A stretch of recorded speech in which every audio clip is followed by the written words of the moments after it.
दोस्तों, यह कहानी एक ऐसी लड़की की है जो शुरुआत में बेहद सीधी और मासूम होती है, लेकिन समय के साथ उसे नए अनुभवों का ऐसा चस्का लग जाता है कि वह अपनी गहरी ख्वाहिशों को जीने लगती है। वो अपनी अंदरूनी इच्छाओं को बेखौफ तरीके से अपनाकर खुद को पूरी तरह बदल देती है।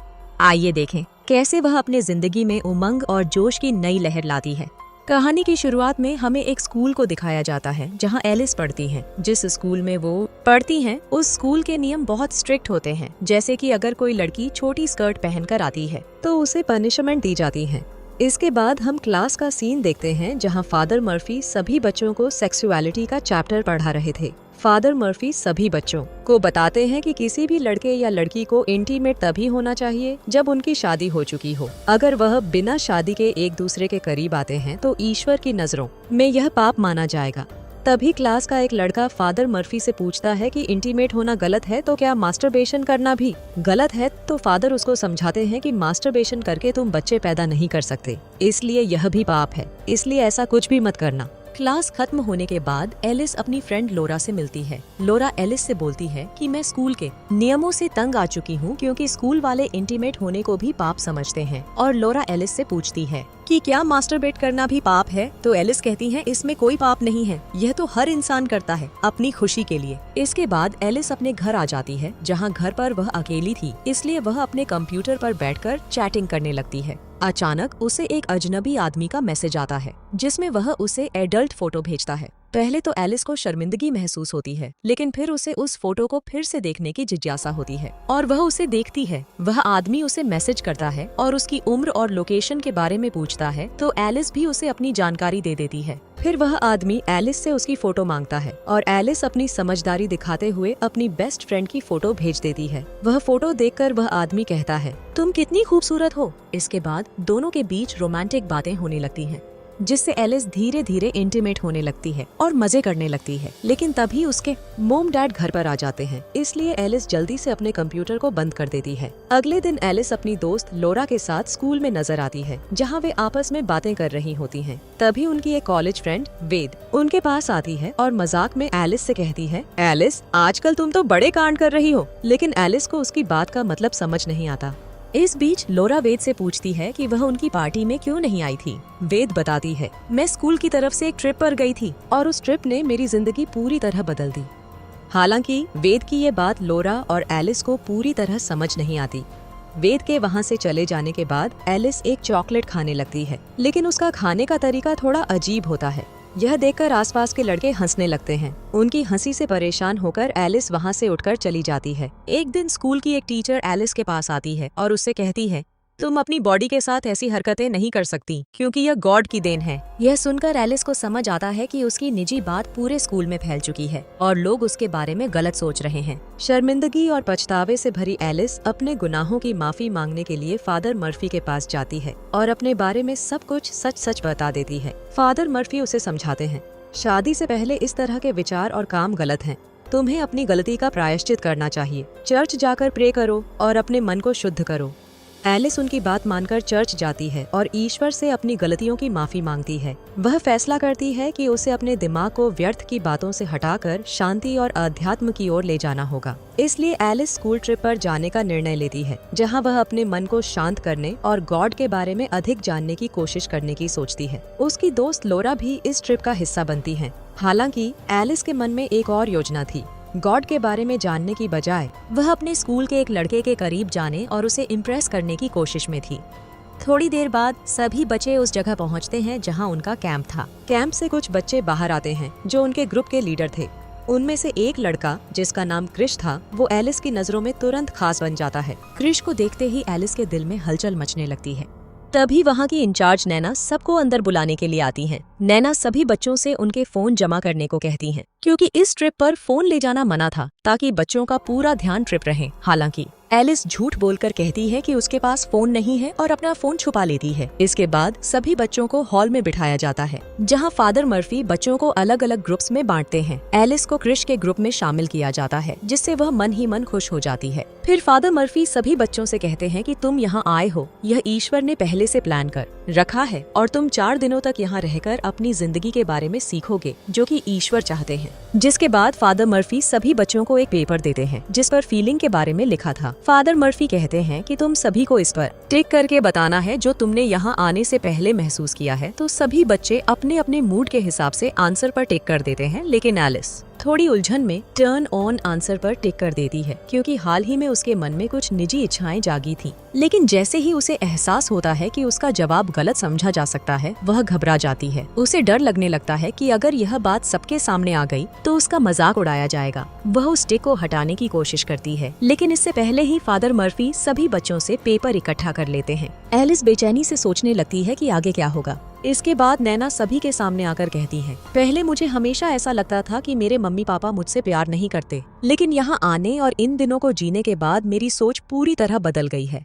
अब मुझे समझ में आया है कि मेरे मम्मी पापा मुझसे बहुत प्यार करते हैं। अगले सीन में रात को एलिस अपने नोकिया फोन पर सांप वाला गेम खेल रही होती है। गेम में आउट होने पर फोन वाइब्रेट करता है और एलिस को एक आइडिया आता है। वह मजाकिया मूड में फोन को अपनी टांगों के बीच रखती है, जिससे उसे थोड़ा अच्छा फील महसूस होता है। अगले दिन सभी बच्चे जंगल में घूमने के लिए जाते हैं। इस दौरान एलिस जानबूझकर खुद को हल्की चोट पहुंचा लेती है ताकि उनके ग्रुप का लीडर क्रिश उसकी मदद के लिए आए। एलिस की योजना सफल होती है। चोट लगने की वजह से जब वह चल नहीं पाती तो क्रिश उसे अपनी गोद में उठाकर उसके केबिन तक छोड़ देता है। केबिन में कुछ देर बाद नैना एलिस के पास आती है और उसकी चोट के बारे में पूछती है। नैना उसे जल्दी बाहर आने के लिए कहती है ताकि वे ग्रुप फोटो ले सकें। लेकिन तभी एलिस का फोन वाइब्रेट करता है, जिससे नैना को पता चल जाता है कि उसके पास फोन है। नैना एलिस को डांटते हुए कहती है, मैंने पहले ही दिन तुमसे फोन मांगा था, लेकिन तुमने मुझसे झूठ बोला।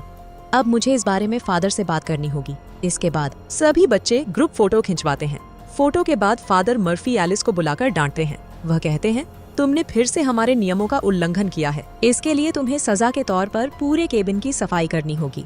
एलिस मजबूरी में सफाई करने लगती है। सफाई करते हुए एलिस की नजर फादर मर्फी के कमरे में रखे कंप्यूटर पर पड़ती है। खुद को रोक न पाने की वजह से वह जल्दी से कंप्यूटर के पास जाती है और एक लड़के से ऑनलाइन चैटिंग करने लगती है। एलिस उससे इंटीमेट होने के बारे में पूछती है, लेकिन तभी उसे लगता है कि जैसे कोई आ रहा है। घबराकर वह तुरंत कंप्यूटर को बंद करके वहां से निकल जाती है, लेकिन गलती से कंप्यूटर को शट डाउन करना भूल जाती है। अगले दिन सभी बच्चे हॉल में बैठे होते हैं, क्योंकि उन्हें यहाँ आए 3 दिन पूरे हो चुके थे। तभी फादर मर्फी वहाँ आते हैं और गंभीरता से कहते हैं, जिसने भी मेरे कंप्यूटर का इस्तेमाल करके चैट की है वह अब भी आकर सच स्वीकार कर ले। सच बताने पर मैं सजा कम कर सकता हूँ, लेकिन कोई भी बच्चा आगे नहीं आता। फिर इसके बाद फादर मर्फी एक एक करके सभी बच्चों का इंटरव्यू लेना शुरू करते हैं। जब एलिस की बारी आती है तो फादर मर्फी उससे कहते हैं, तुम्हारे बारे में पूरे स्कूल में बातें हो रही हैं, हर कोई तुम्हारी चर्चा कर रहा है। एलिस शर्मिंदा होकर जवाब देती है, मैं एक सीधी लड़की हूँ, जो भी बातें आपने सुनी हैं वे केवल अफवाहें हैं। फादर मर्फी उसकी बात सुनते हैं और उसे जाने देते हैं। बाद में एलिस किचन में सफाई कर रही होती है। तभी उसकी क्लास का एक लड़का आता है और जानबूझकर कचरा नीचे गिरा देता है।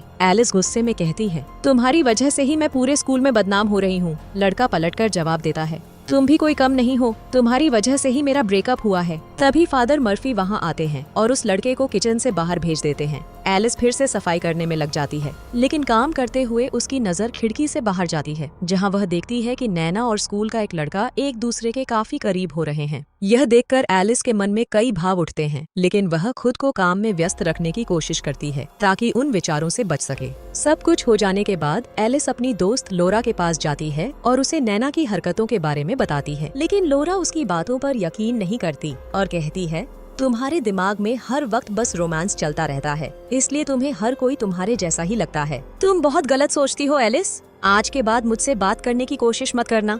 लोरा की बातों से एलिस को बहुत बुरा लगता है और वह चुपचाप वहाँ से चली जाती है।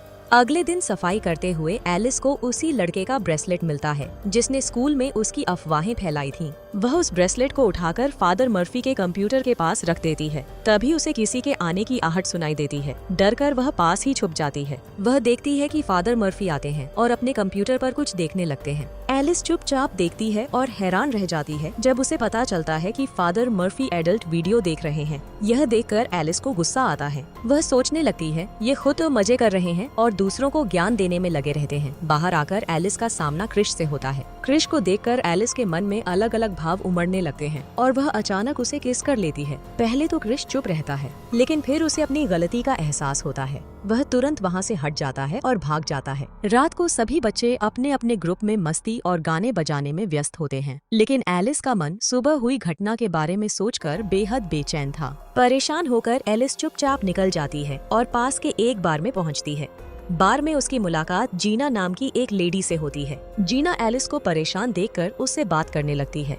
एलिस अपनी समस्या बताते हुए कहती है, लोग जैसे अंदर से होते हैं वैसे बाहर से बिल्कुल नहीं दिखते। मैं जिस स्कूल में पढ़ती हूँ वहाँ छोटी छोटी गलतियों पर बड़ी सजा दी जाती है। जीना कहती है, मैं तुम्हारी परेशानी समझ सकती हूँ। मैं भी जब तुम्हारी उम्र की थी तब कैथोलिक स्कूल में पढ़ती थी, इसलिए मुझे पता है कि तुम्हें कैसा फील हो रहा होगा। थोड़ी देर बात करने के बाद जीना एलिस को कैंप के बाहर छोड़ने जाती है। जाते जाते वह एलिस को सलाह देती है, तुम्हें अपने स्कूल को बदलने के बारे में सोचना चाहिए, जहां तुम अपनी जिंदगी को अपनी शर्तों पर जी सको और अपने मन की कर सको। अगली सुबह सभी बच्चे हॉल में बैठे होते हैं। तभी फादर मर्फी आते हैं और उस लड़के को अपने साथ ले जाते हैं जिसने एलिस के बारे में अफवाहें फैलाई थीं। वहीं लॉरा एलिस के पास आकर उससे माफी मांगती है। वह कहती है, मुझे बहुत शर्मिंदगी हो रही है कि मैंने तुम्हें गलत समझा। मुझे लगा कि तुमने कुछ गलत किया है, लेकिन असल में सारे कांड उस लड़के ने किए थे। कैंप का आखिरी दिन होने के कारण सभी छात्र अपनी अपनी बातों को साझा कर रहे थे। तभी वो लड़का आकर अपने किए हुए कांड के बारे में सभी के सामने एलिस को सॉरी बोलता है। फिर एलिस भी साहस दिखाते हुए कहती है, यहाँ हर कोई अपनी सच्चाई को छुपा रहा है। हम सबने अपने चेहरे पर एक नकली मुखौटा पहन रखा है जो वह दिखाना नहीं चाहता। कैंप समाप्त होने के बाद एलिस अपने घर लौटती है और वह नए स्कूल में एडमिशन लेने की तैयारी करती है। अगले दिन जब वह नए स्कूल में जाती है तो उसकी मुलाकात क्रिश से होती है। क्रिश उससे उस दिन हुए कांड के लिए माफी मांगता है। एलिस और क्रिश दोनों अच्छे दोस्त बन जाते हैं। कुछ दिनों बाद एलिस चर्च में फादर मर्फी के पास कन्फेशन के लिए जाती है। एलिस अपने कन्फेशन के दौरान फादर मर्फी से कहती है, जब मैं टूर पर गई थी तब मैंने वहाँ एक व्यक्ति को एडल्ट वीडियो देखते हुए देखा। मुझे यकीन है कि वह आप थे। फादर मर्फी तुरंत इस बात से इनकार करते हुए कहते हैं, तुम्हें किसी को ऐसी स्थिति में देखना गलत है, यह भी एक पाप है। तुम्हें चर्च जाकर प्रार्थना करनी चाहिए। एलिस उनकी बात सुनकर चुपचाप वहां से चली जाती है। वह घर लौटकर अपने कंप्यूटर पर एडल्ट वीडियो चलाकर खुद को इंटीमेट करने लगती है और इसी के साथ ये मूवी यहीं पर खत्म हो जाती है। दोस्तों, ये कहानी आपको अच्छी लगी हो तो हमारे चैनल को सब्सक्राइब कर ले। मिलते हैं अगली वीडियो।